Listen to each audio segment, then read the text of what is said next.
Okay, so this video is looking at the psychodynamic perspective.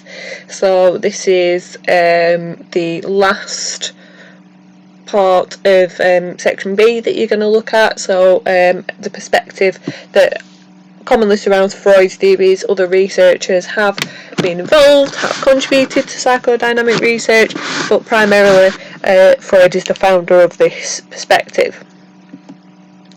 So, just like with the approaches that you've looked at, there is research that fits into this area, there is key assumptions about this area, and so on, really. So, the key assumptions I'm just going to run through with you. So, first, the psychodynamic perspective assumes that human development is a dynamic process motivated by unconscious forces. So there is a bit of reading there behind that, but essentially the idea is that you have these unconscious drives that motivate your behaviour. So by drive we mean a motivator, so something that motivates you to behave in a particular way could be a drive. So for example, your id is an unconscious drive. It will motivate you to seek out pleasure. If there's an unconscious conflict, that can be an unconscious drive, an unconscious force that motivates behaviour or leads to a particular behaviour. That's what we essentially mean by motivates a behaviour, leads to this behaviour. And so that is one assumption that is really made. So it says there that individuals have these innate drives that motivate behaviour, and we're not aware of these forces, meaning that they come from the unconscious. So unconscious sexual desires experienced during the Oedipus complex can be an example of an unconscious force that has motivated a behaviour. Another assumption is that early experience is very important in shaping personality, relationships and adult characteristics. So we did look at this at the start of the year, and we are going to look at it very briefly again today, and essentially what this suggests is that your personality develops through the psychosexual stages of development. So as a child passes through these stages, they will have certain environmental experiences that will lead to unconscious unconscious development, and whether the challenges that they experience in that time are resolved or unresolved will ultimately shape their personality, the adult characteristics they have, and their ability to, and the way that they form relationships and the relationships that they do form, essentially. Another assumption is that there are three different elements of personality that are in constant conflict with each other, and if we are to understand these, then this will allow us to understand behaviour. So you've got the id, the ego and the superego. Some of these are primal, some of these develop as a result of experience and internalised factors and opinions, but they ultimately can shape your behaviour and your thoughts. And finally, the last assumption is that the mind is split into three. So you've got the preconscious, the unconscious and the conscious. So you've got a diagram there. Essentially, like we said, the unconscious mind is the largest part of the mind. This is the part that you are not aware of at all. The preconscious lies just ever so slightly under the surface. These may be things like stored memories, so you can access them, but they're not in your consciousness all the time. And the conscious is actually, like your current thoughts and things like that. So things which are actually held in your current consciousness.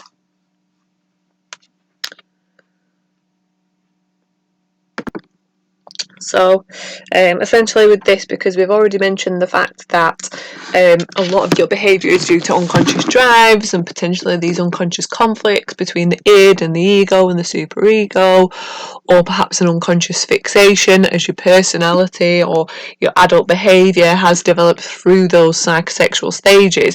Remember, all of that can be unconscious. generally requires that we try and access that unconscious mind through things like dream analysis, free association, otherwise known as psychoanalytic therapies, in order to bring those unconscious conflicts into the consciousness and address them, and therefore have a positive effect upon the behaviour. I want you to pause the video just here and have a go at task 1 here. So see if you can match these kind of behaviours or psychological phenomena to the conscious, the pre-conscious, or the unconscious minds. Up to you if you want to label them, highlight them in 3 different colours, whichever you like, but try and match them up. So just pause the video here to do that.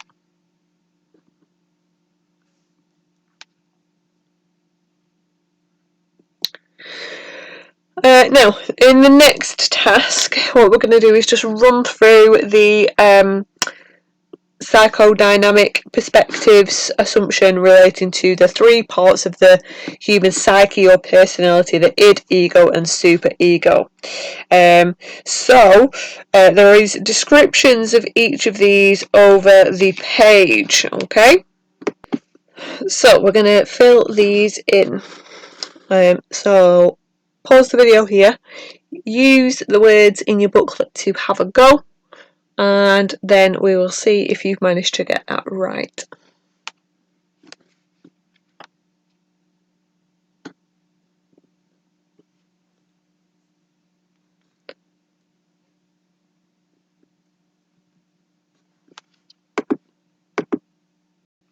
Okay, and in the next task, what I want you to do is try and apply. We'll do this one together.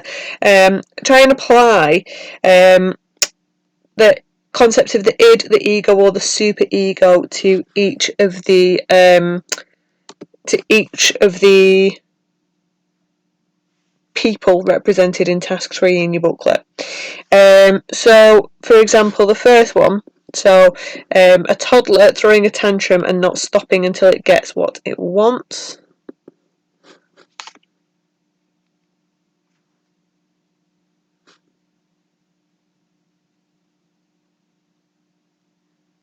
So again, you're going to have a go at this, and we'll see.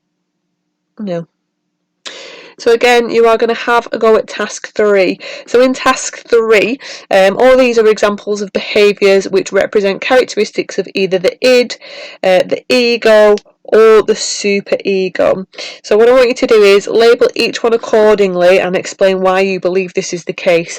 So remember, if something is looking for instinctive drives, pleasure, getting food, survival, anything like that, getting what it wants essentially, then it's looking at the id. Okay, anything which is kind of punishing or obeying what is kind of morally right, potentially, that can be the superego. And then remember, ego is looking at the difference between what the id wants and what you can really get away with in the world. Okay, so it's balancing those ones out. So again, have a go at that and see how you get on. So you can pause the video just here to do that task.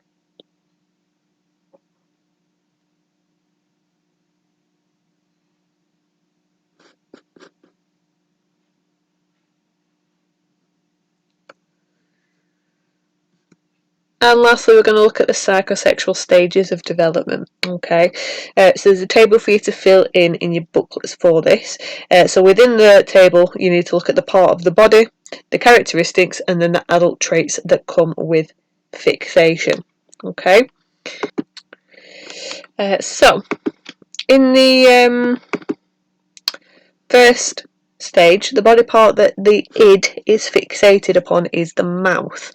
Now in this stage, this is generally from birth to about 1 year in terms of age.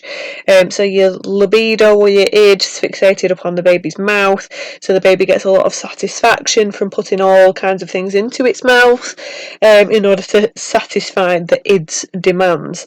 Now, these can be things like sucking, biting, but also breastfeeding. So an important challenge in this time is breastfeeding, and also the idea of kind of weaning onto solid foods potentially. Now, at this time, this oral stimulation can lead to adult traits if you become fixated in this stage. Now, if you become fixated in this stage later on, we may see oral personalities around behaviours such as smoking, nail biting, sucking your thumb, and people who become fixated in this stage may engage in these behaviours particularly when they're kind of feeling stressed. This may include things like overeating, drinking, things like that. Now, also in this time, your ego does develop, okay? Now, the next stage is the anal stage. Now, in this stage, the libido has become focused on the anus, so the id will get pleasure from defecating, essentially. So the child now has this awareness that, you know, like their wishes and things can bring them into conflict with demands of the outside world because their ego has already developed in the previous stage.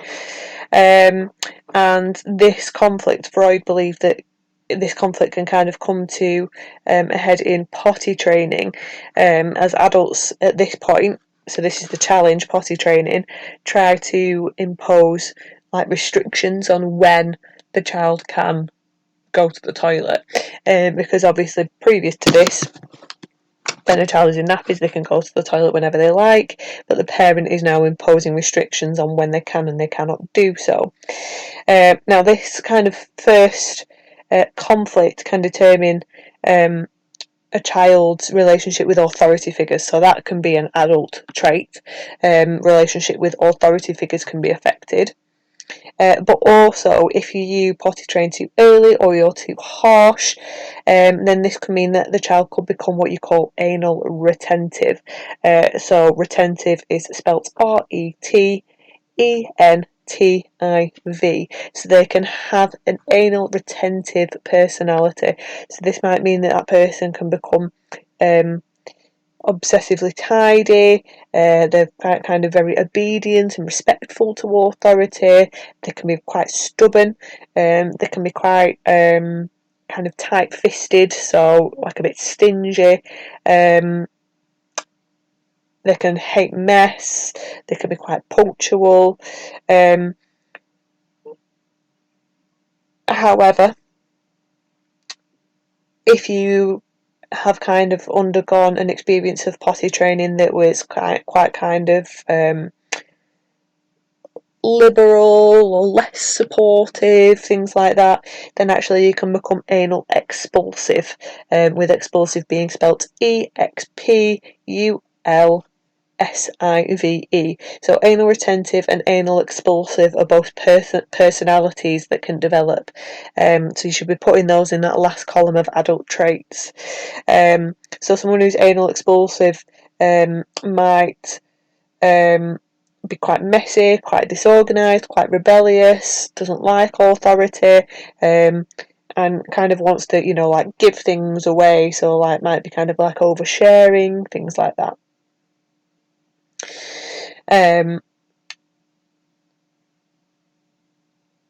So that's between 1 and 3 years. Now we're into the phallic stage. So now this is concentrated on the genitals. Now the child in this stage is kind of aware of anatomical sex differences between men and women.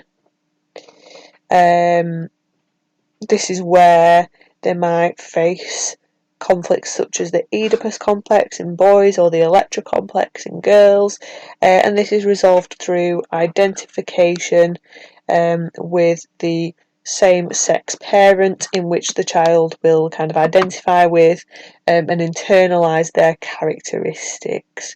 And as part of this internalisation of characteristics, we also internalise their values and morals, and then that is where your super ego develops.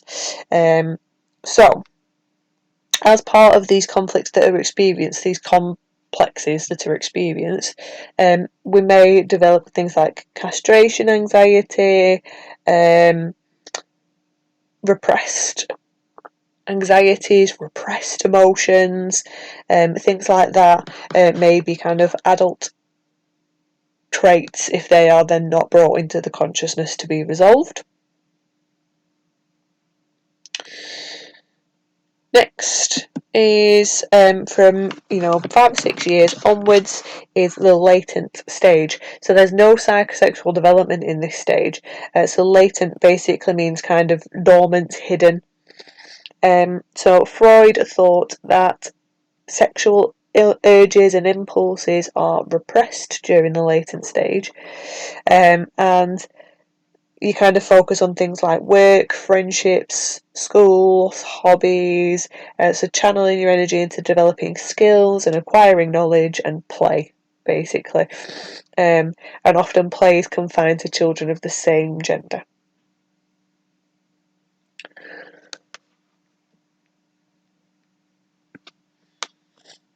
Okay, and then from puberty onwards, we have got the genital stage. Okay, so in the genital stage, this is the last stage of personality development. Now, if you are to successfully resolve this stage, and by resolve we mean pass through this stage, then actually this means that you would have kind of the settling down with a loved one into a one-to-one relationship with another person, in your kind of young adulthood. Now, if you were to fixate in this stage, there may be a conflict as an adult of kind of sexual perversions, and this would be kind of an adult trait that would come from fixation at any point of this stage. Okay, so just make sure you've got all of those in your booklet.